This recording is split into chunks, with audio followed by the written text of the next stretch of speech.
Video of Kamala Harris. I guess she made a campaign stop at a nursing home. It was on Twitter all yesterday. Kamala Harris stopped at a nursing home, and one of the old ladies that was in the nursing home said to her, "Aren't you advocating for free health care for everybody, or free Medicaid for everybody, Medicaid for all?" And the lady says, "Who's going to pay for it?" And Kamala Harris says, "We are going to pay for it because we're already paying for it with when we go to the emergency room charges." And the old lady said, "Leave our health care, leave my health care alone, leave it alone." And Kamala Harris said, "I promise you I won't mess up your health care." But what struck me was the fact that that old lady was informed. I guarantee you Kamala Harris did not think that that old lady sitting in a nursing home was paying attention to what was going on, but she was.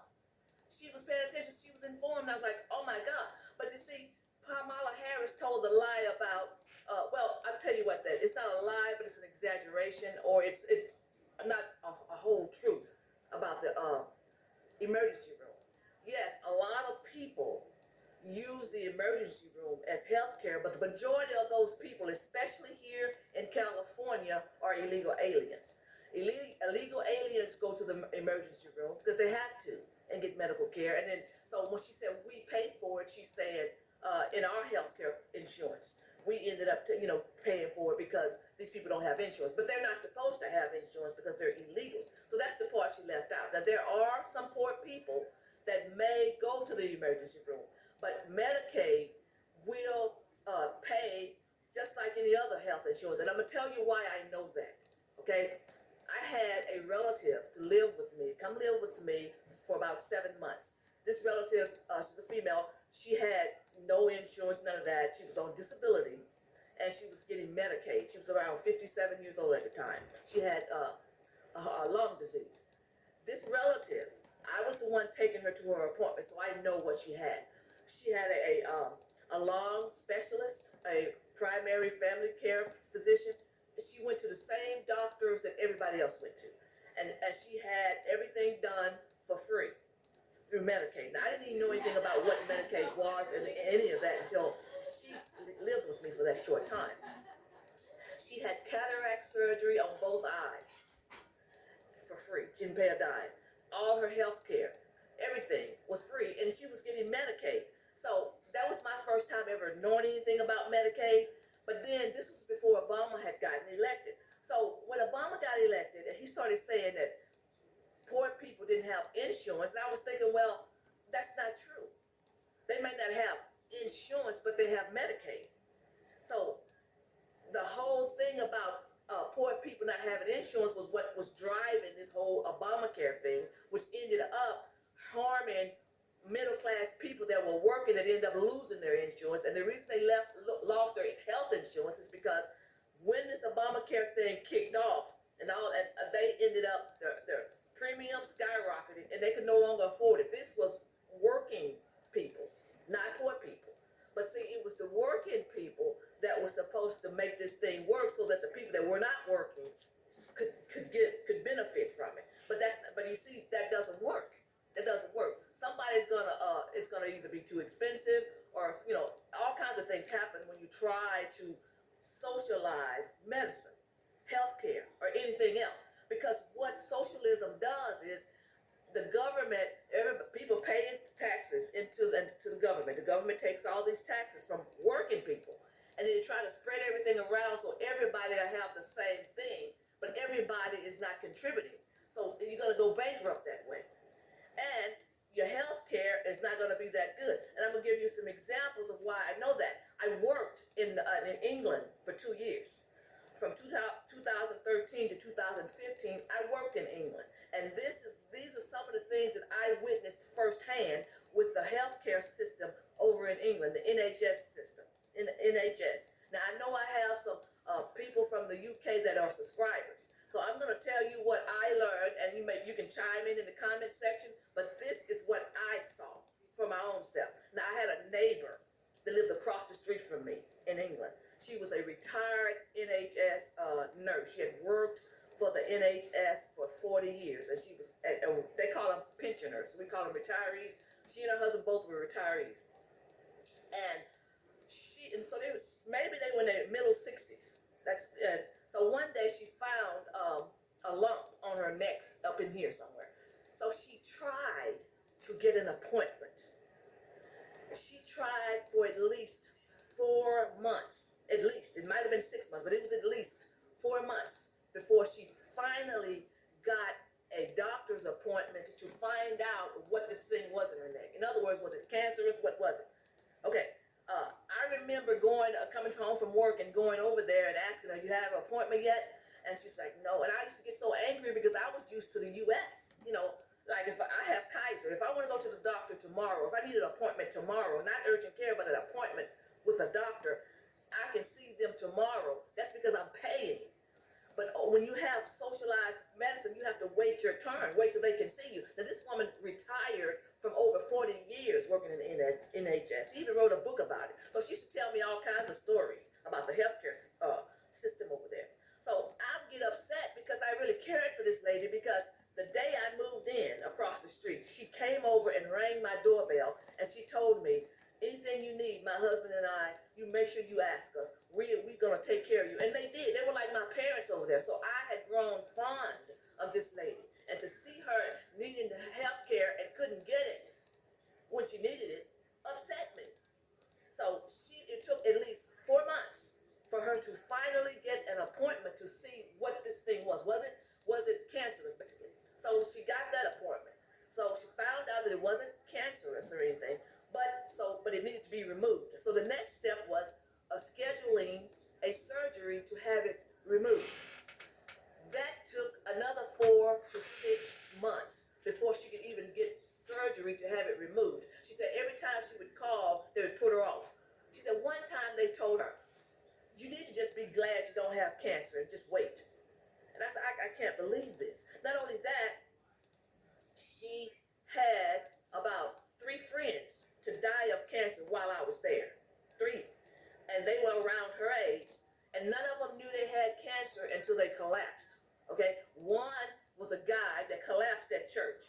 He collapsed at church, and they took him to the emergency room, and they scanned him, and he had cancer. He didn't live for maybe 2 months.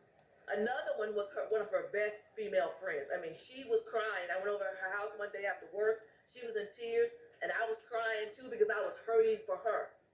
Her friend collapsed at home and found out, he rushed her to the emergency room and then scanned her. Because she'd always say, "They scan you." I said, "What do you mean?" She said, "They scan you and they find out, is there any cancer in the emergency room?" So her friend had brain cancer. Her friend didn't make it maybe 2 months after that. Another one, lady in the corner.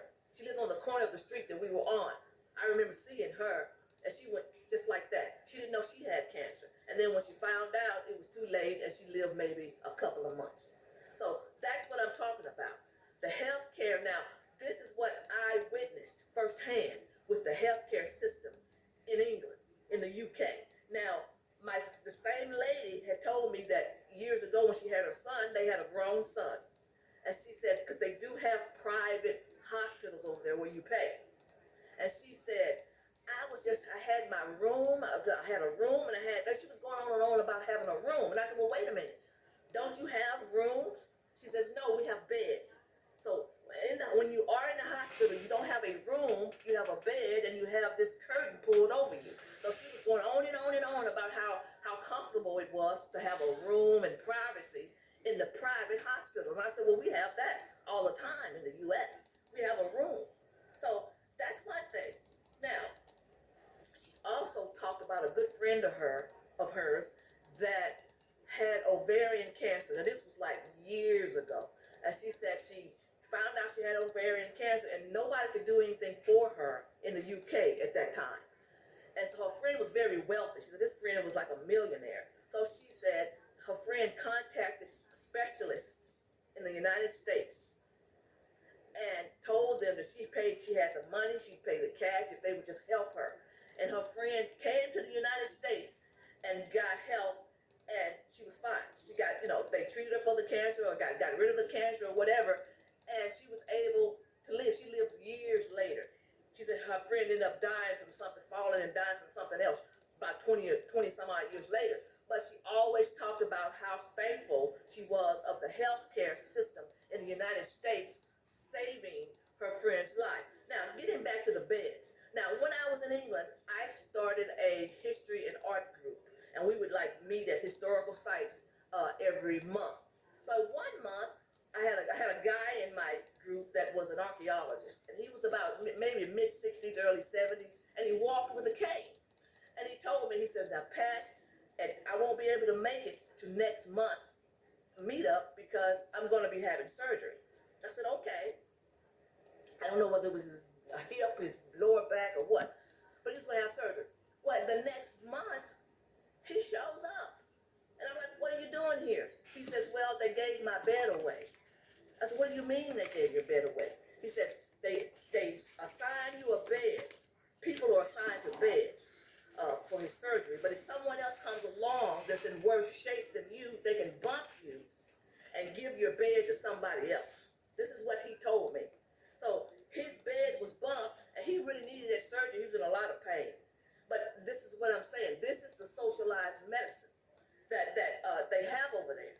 Now, if I am wrong, I invite anybody from the UK to comment, but this is what I was told. Okay, this is what I was told. So that's another thing. Now, the hospital that was near where we lived, I lived in Lytham. Blackpool was down the street, and Blackpool was where the hospital was. And my friend that lived across the street, that was the retired nurse, told me that the ambulance, because they don't have enough beds, ambulances are stacked up outside of the hospital with people in the back of them. They have to just line up all up against all up and down the road, ambulances with people in the back of them, because they can't unload them because there's not enough beds. These are people that, probably need emergency care. And this is in Blackpool Hospital. Okay? So those are the things that I experienced living in the UK under that system. And I used to tell her, I said, well, if I ever get sick, I'm leaving here. I said, I used to praise the Lord, don't let anything happen to me while I'm here so I can get back home and get some medical care. Because I witnessed what these people, I'm talking, now you could go and get, cold medication or something, at the pharmacy really quick, but that's nothing. That's nothing serious. But if you're really sick and need surgery and in a lot of pain, this is the wait that you have to wait all this time. I was on a train traveling somewhere while I was over there, and I was sitting next to a lady that was a hospital administrator, and she told me that the NHS was bankrupt, and she said her job was so stressful because of the fact that they don't have the money. Because this is what happens: majority of the people that's using that free health care are not putting into it. Okay, that's how you go bankrupt. You have people, everybody's using it, but everybody's not paying taxes because everybody's not working.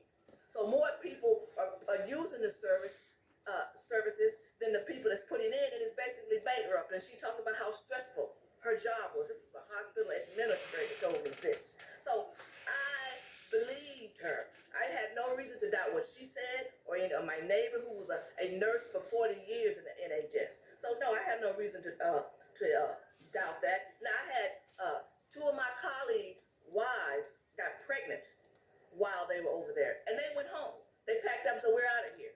Because they said, we're not going to trust this healthcare system, because you got to realize we're from the United States, and we have good healthcare systems. So we're not used to all that. So they didn't want to risk their pregnancies. So they packed up and went home. That was two of my colleagues' wives, and my colleagues, they all went home. But I'm saying the reason they left is because the wives got pregnant and said, we know we're not going to stay here and put up with this healthcare system. So I was very, very glad to hear that old lady. She was informed. She called Kamala Harris and she said, leave our health care alone. And I thought it was hilarious. But all of these people that's running around here that's saying, we want all this free health care for all, they don't understand because they've never lived under it. As a matter of fact, a lot of people come from other countries to get health care here because we have the best health care. But when you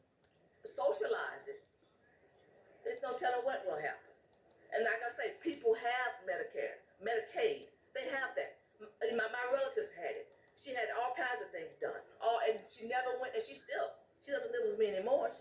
She's back home in Tennessee, but she gets everything taken care of.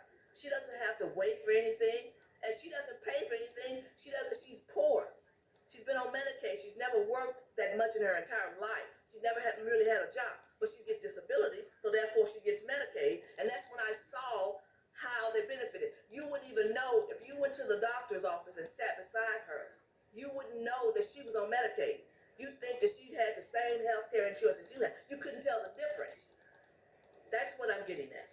And I'm so glad that whole lady called out Kamala Harris and said, leave our health care alone. Now, I'm not worried about Kamala Harris even being able to do anything to our health care because I know that she'll never be elected president. But I thought it was hilarious how that old lady in a nursing home, called her out.